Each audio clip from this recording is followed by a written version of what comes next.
All right, yesterday's video on this Carr Mercury got a lot of comments about all the silicone in here. People call it glue. In fact, I called it gluey, goopy goodness, or I should have said glory, it would have been better. You know, it's a thing, and we'll discuss why it can be good, why it can be a suitable choice, and where it's a bit overkill. I think this amp errs way on the side of overkill caution. But let's also talk about why this is, despite it not being the prettiest thing, a very well-constructed amp. First of all, notice this noise. That's because the cabinet is right now not shielded on this plane. If I touch the chassis, that goes away. And it is the sensitivity of this wire here. Even though this wire is shielded, right here it's not shielded, and right here it's not shielded. But if I ground out that grid, all that noise goes away. I had it powered on just to show you that. I power it off, make sure all the voltages are drained, then we'll get through it. Got about 4 volts there. That's fine. You notice I had the leads reversed black. It doesn't really matter measuring DC. I just showed -4, but I knew it was 4. Unplug it from the wall, and let me show you a few things. All right, here we have the IAC receptacle. We have the proper green and yellow striped wire going from the ground to chassis. It goes right here, and it is connected to chassis with a dedicated bolt. Nothing shares that. That's good. The fuse. The hot goes to the tip of the fuse, and the ring of the fuse holder then goes to the power switch and the standby and all that. So that's all wired correctly. Now, all this bundle here of wires with all the goop, if this had been done with little tubes of heat shrink like on a Marshall or just zip ties, this would have looked a lot neater. I guess while they're in the neighborhood and they had the silicone dispenser handy, they just did this. It's a different way of cable management, but the cables are managed. And beneath all that, all the secondaries are twisted together, which is a good thing as far as noise rejection goes. And also helps with cable management because when it's twisted together, it has more mechanical strength. It doesn't want to flop around as much. The output tube socket wiring is not the prettiest I've seen, but it is functionally very secure, and none of the leads are tack soldered in place. Good quality belt and sockets throughout. They do an odd thing here with a cap on each plate from plate to screen. They got 500 picofarad and 1,000 picofarad, 1 nanofarad here. I'm not sure what's up with that. Will give a slightly different harmonic response per side. This is push, pull, or vice versa. This is a cathode biased amp. We'll talk about that in a moment. So it's not pretty, but it's really secure.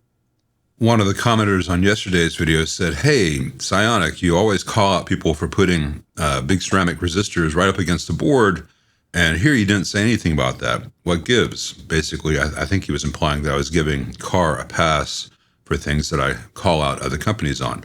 Well, there is no board here for these big cement resistors.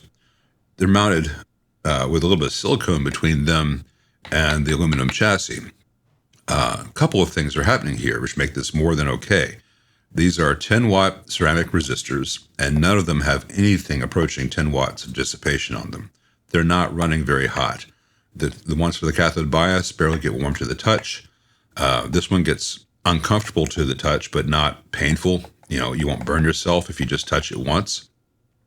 I need to get an infrared lens, or at least buy the probe that works with my meter to work as a thermometer, so I can give detailed temperature readings to you guys.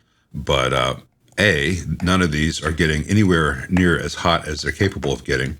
B, what's there to heat up? Silicone, that's got a real high temperature rating, and the aluminum chassis will just make these things more efficient. If these were actually touching this chassis, it would be even better, but then they might vibrate, and obviously, Carr does not want anything to vibrate. Two things that concern me a little bit in this area, not so much this one a little bit, this one quite a bit, is that these capacitors are very close to these ceramic resistors. And while they don't get nearly as hot as they're capable of getting, they do get pretty warm. And this one here is sandwiched between these two. Now, these are the cathode bias resistors. And like I said, they don't get that warm. So I think Carr is getting away with it But in general, I would want to see this cap mounted higher like this one is, and I'd want this one to be up high on the same plane with like a 1/2 inch between the resistors and the capacitor. More is always better. But I will point out that here and throughout the amp, the silver mica capacitors all say CDM. None of them say SM. These are not generics.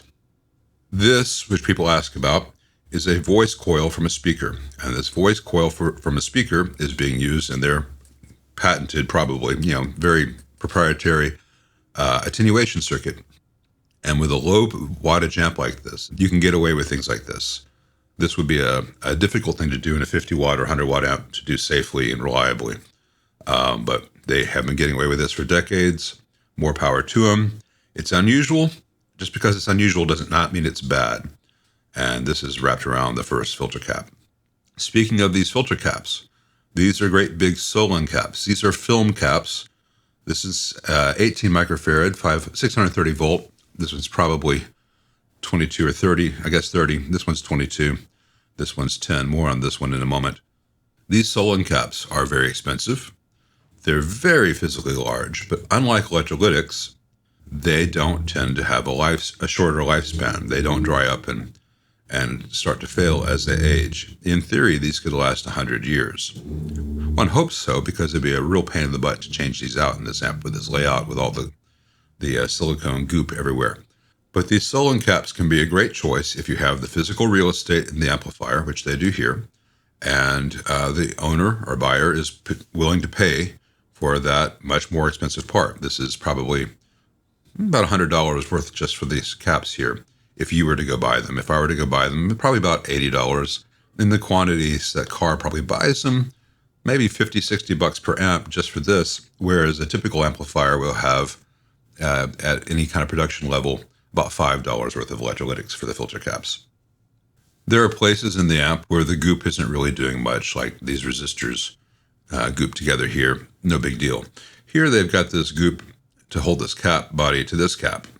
And this makes sense because if this were not supported here, you'd have long leads on either side of this cap, and all of the mass would be here, and this would vibrate. You might hear that vibration when playing. It could stress the connections. It could stress the connection at the cap. It could stress the connection at the terminal. So this is a place where, for this kind of layout, where it's point to point, almost completely point to point. They do have terminal strips, but a lot of the stuff is directly mounted to the tube sockets and stuff. This can make sense. This makes sense. This stuff up here, not really necessary. But, while I was in the neighborhood, I went ahead and shot a couple coats on there. Same for these wires here. These wires to the pots don't need to be gooped. These wires, I don't know what this wire would be like if it wasn't gooped. Sometimes you have a microphonic shielded cable like this. It can, really high quality, low capacitance shielded cable sometimes can be very sensitive to microphonics. So maybe the goop damps that down. It's a trick that Ken Fisher did in the Trainwreck apps quite a bit, though much more judiciously. Here, though, is an odd thing. We've got a 10 microfarad cap, and paralleled with it is another cap. I can't read the rating of the cap, but this cap is directly in parallel with this cap. So if they needed to increase the capacitance at this stage, I don't understand why they put in a standard radial cap like this rather than just using a larger value Solon cap. They have the space for a larger value Solon. Maybe this was something they realized in production and they needed to get this amp out the door. Maybe they usually use a value here by itself that they just did not have. Using this large radial cap electrolytic in parallel with this film does negate the point of using this film cap here as far as longevity. Now, I'm sure some people will say that these things sound better than aluminum electrolytics. That's debatable. A lot of amps out there sound great, and they use aluminum electrolytics. But this is an odd thing. I don't know if this is common in cars. I don't think I've seen this before. I've had car Mercuries and Skylarks and one other model. I don't remember what it was. They're all built very similarly. Now here is the reason why, even though this looks kind of slapdash and thrown together, there actually is a lot of thought behind it. We've got all these terminal strips, and each of these terminal strips, where it's held to the chassis by these screws, there's a ground connection there. And a lot of amp companies in the past would just treat ground as ground. So you've got a ground for this volume pot. We'll just go right here. Well, no, they don't. They run it to this one, which is where all these grounds are made. All these grounds over here are made to this one point right by the input jack. So he is very selective about where his grounds are made, even to the point of having these grounds brought here, which is one terminal away from a chassis connection that's available to him. But no, he brings them elsewhere, and in this case, back to the input connection I just showed you. So he is using this stuff to achieve a good design, like I've discussed in my grounding videos, even though it's not apparent at first glance. But if this were a Valco or a National or Silvertone, etc., this would all have gone right here, and the other stuff would go right here, and just any available ground. He's not doing that. He is separating the roles of ground and shield. That's good. One area where I will kind of ding him a little bit is on his pots. He's not using tooth washers. He is using a tooth washer here for the master. I'm sorry, for the attenuation. Well, it's effectively a master volume. The other pots, he does not have tooth washers. Now, as long as the hardware is tight, that's fine. And these seem to be okay. But without a tooth washer, over time, as the various metals and expand and contract with heat, especially in winter and summer, at different rates, these can loosen up. It would have been good to have tooth washers. The front panel thickness is not a thickness, it's a front panel thinness. So there's plenty of room on the bushings to put tooth washers in here. Now, none of these pots are relying on a chassis connection for ground. So even if one comes loose, this amp will still work fine electronically. It just would be a little bit annoying to the owner for the knob to have a little bit of extra wiggle to it. So this is a minor thing in this case. On amps where grounds are made to chassis through the pot connection, you've got to get that tight. But as well designed as this amp is overall, there is one flaw to this circuit. And after talking to the owner and explaining that I've seen this fail 2 or 3 times on this model, we're going to do a preventative fix to this amp. And that fix is right here on pin 3, which is tied to pin 8 of V2, the reverb driver tube. The cathode here is an unbypassed 820 ohm, which is very similar to what you'd find in a 70s Fender.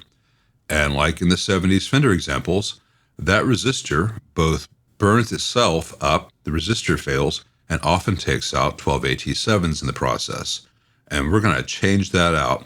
And as I try to do a wristwatch revival kind of thing with very close photography, you can see every step that I'm about to do on this, so you get a sense of how much of a pain it is to change just one resistor on true point-to-point stuff like this. I'll also talk about the whys of what we're changing, why we're changing this out, and what we're changing it for, and what to expect. The first order of business will be getting this 820 ohm resistor out.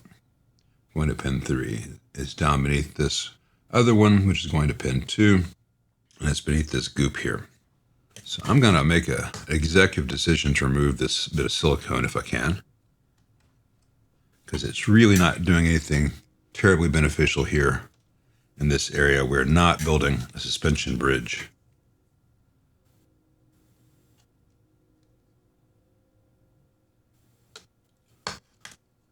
And if I look a bit awkward in my movements, it's because the camera is right where I want to be. I'm not sure if this setup's going to work. Let me try something, a different angle.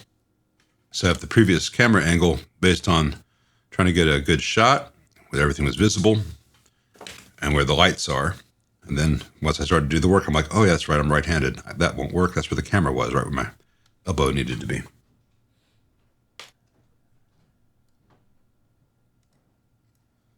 Well, I'm not going to worry about getting the rest of that glue off, because that bit of silicone there, not glue, silicone, is on the resistor I'm changing out. And I'm just going to snip that resistor to make life easier. I guess now I'll talk about the difference between silicone and glue, as in hot glue, which is what you see in a lot of bad repairs and home builds. Hot glue does not stay glue when it gets hot. And amplifiers get hot. So if you use hot glue in an amplifier, things just fall apart. The center cannot hold. Silicone is the correct choice. That's what they've used here. Now I'm going to add some fresh solder to these joints.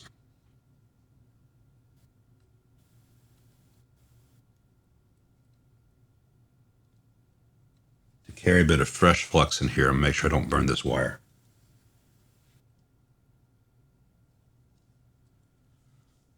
All right, now let's see how many times they're wrapped around.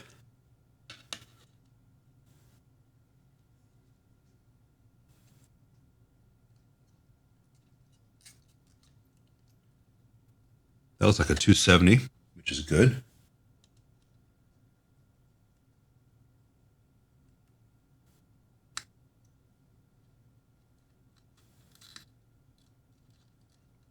Can't tell on that one. Let's get some of that old solder out of the way.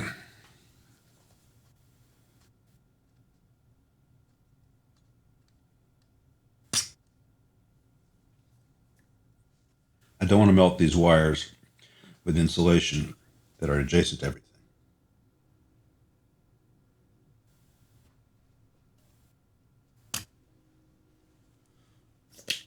And working in these cramped environs, it's kind of like playing the game Operation.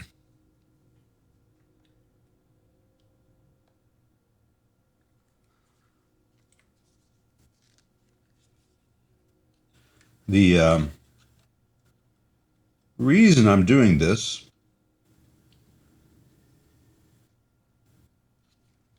short answer is that an unbypassed cathode resistor driving a 12AT7 for a reverb driver, in this case 820 ohms, but Fender also used 680 and occasionally 470, is that resistor tends to burn and often runs the tube so hot that the tube dies.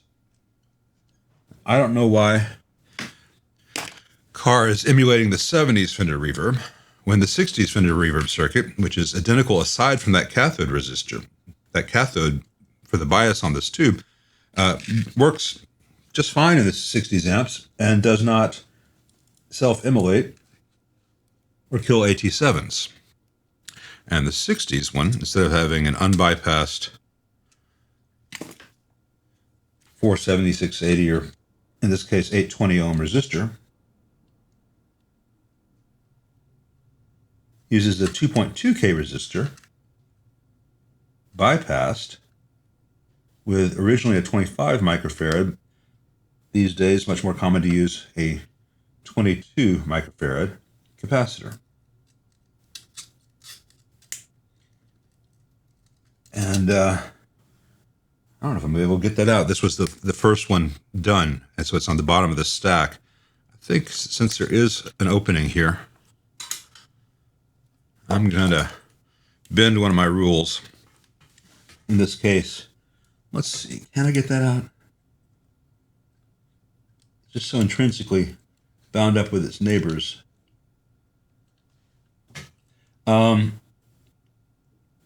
Anyway, back to the resistor. Let me see if I can get the solder out from the other side. I just don't want to burn this green wire's insulation from heating this up too much. You can achieve, the goal is to achieve a certain amount of gain and current driving capability from that 12AT7 to drive the reverb transformer, which is essentially a small output transformer. And you can do that by having a very hot bias, which is what the unbypassed resistor gives you, or by having a cooler bias with a bypass cap, so the AC gain is where you need it to be.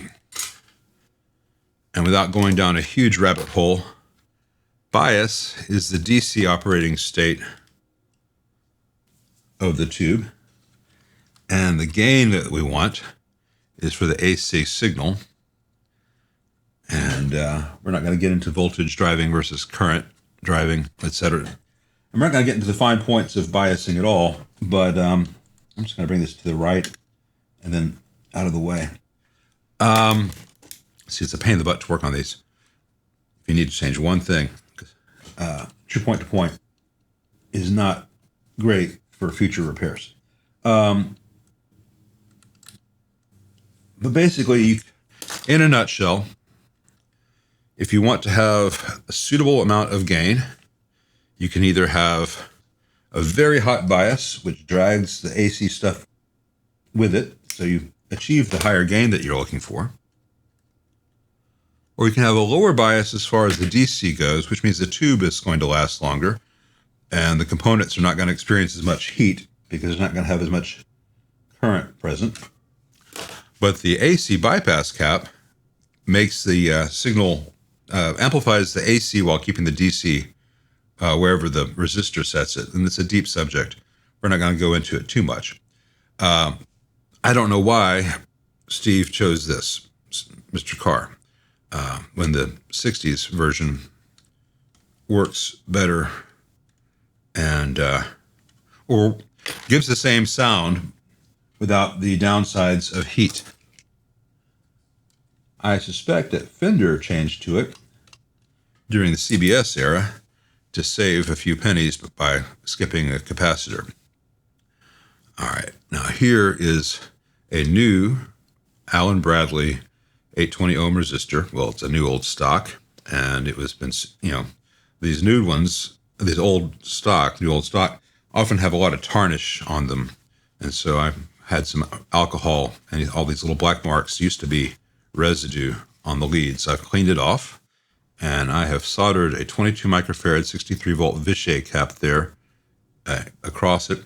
So down the road, if this cap needs to be changed out 20 years from now, a tech won't have to undo all this. This is just J-hooked here. And given the very low mass and the very close connection where the leads are not very far away, this is very secure. This J-hooking is fine in this case. It means you can just remove this solder, this whole thing will slide right off, change it out without moving the resistor. I chose to solder the cap to the resistor rather than the resistor to the cap because that resistor should stay in place pretty much forever once it's in place. So let's see, right about there. I always, when in doubt, I'll cut a little bit long because I can always take more off. I can't add more back on. Let's see. That's pretty good. Let me go ahead and start a little bit of a hook on that so that I can still fish through. I want to bring this under here, through this hole.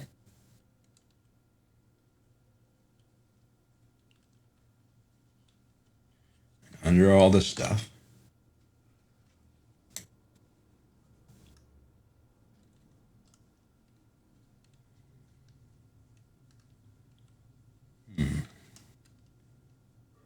See, like I said, I can always cut more off. I want to cut some more off. So I want to get in here and crimp it together, but I can't get there because of this wire. So if I can get my finger in there. That's what someone said, right?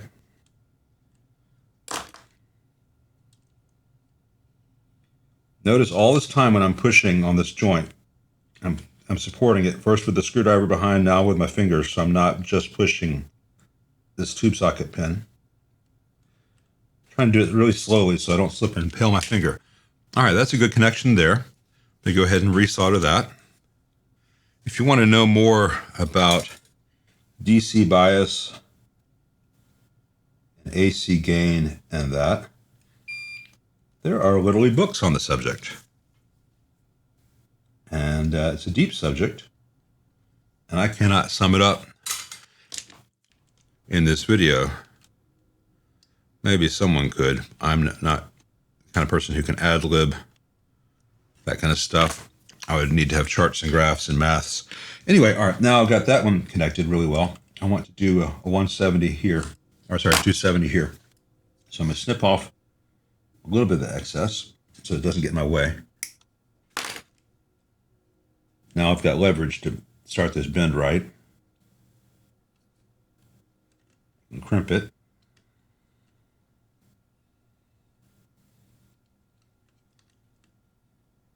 All right, now I know I've got it enough that I can continue to do that.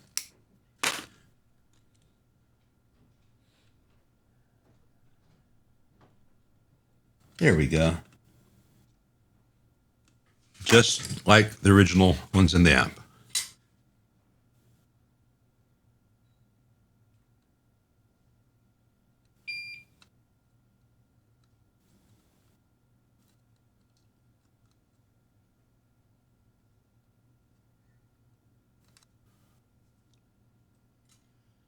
The only way someone would know this is not original, unless their name is Steve Carr, who knows that this is not what he did, is this is resistor's got a silver tolerance span versus the gold that Steve had. If I had a gold when I'd use it, silver is absolutely fine. Most vendors from the 60s used the silver tolerance. And this little blob of silicone is missing here. So I'm going to stretch my back and hook this thing up back to the speaker and all that, and we'll hear the results of this preventative maintenance change. All right, before I show you the reverb and I have that knob off, let me show you another problem I found. If I turn the gain all the way up, and this is in the low gain setting,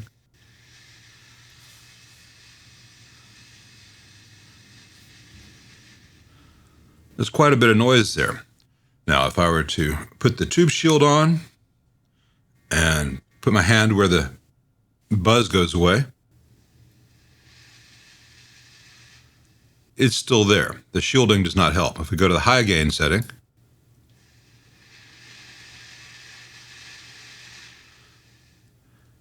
it's even more apparent. Now, this is yet another Tube Amp Doctor 7025. And when these came out, I had some really good results with them. But then I began to have ones which are noisy. And nothing is worse than paying for something marked as a 7025, which is, in fact, noisy. Here is an old RCA 7025 that's older than I am, if that kind of thing is possible. I put it in the same location.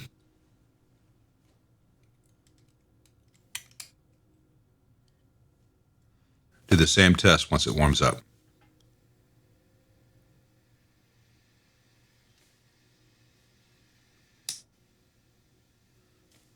You can hear white noise in the background, but it's much, much lower, to the point where before, all the white noise from having the tube all the way up, the gain all the way up, I had to stop talking because I knew you wouldn't be able to hear what I was saying over that noise.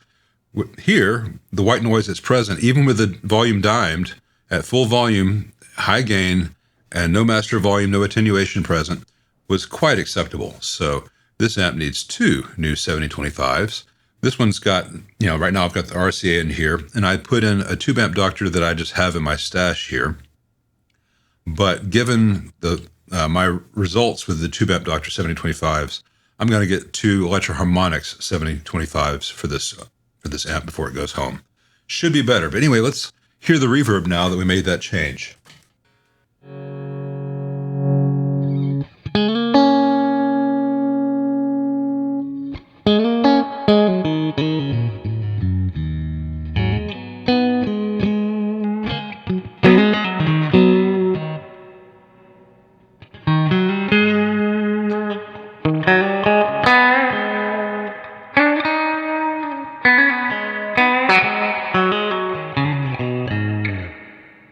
Mistakes are free.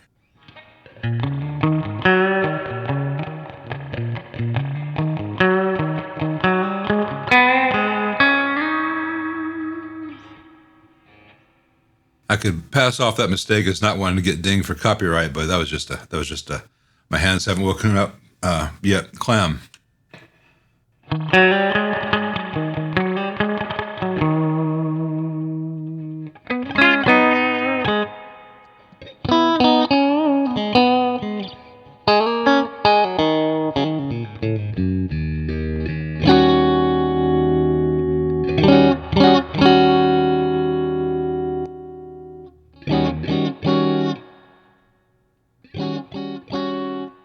I admit I'm not the hugest fan of Carr's attenuation, because as soon as you turn the circuit on, you go from this to this. So there's no way to have anything in between. You don't get a master volume traditionally. You get this, no attenuation, a lot of attenuation, and then an awful lot of attenuation.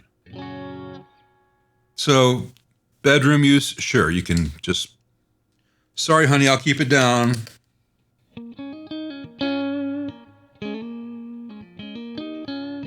And that's fine, but you could also just not attenuate it and just keep the amp turned down.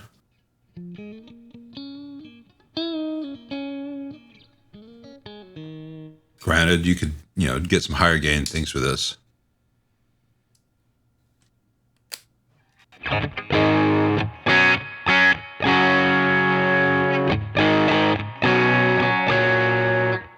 Versus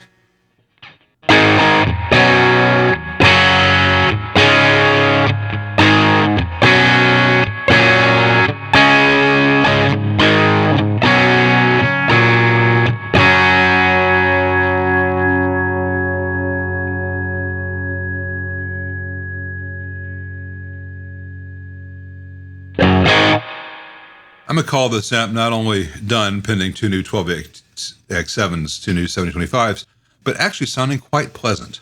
Thanks for watching.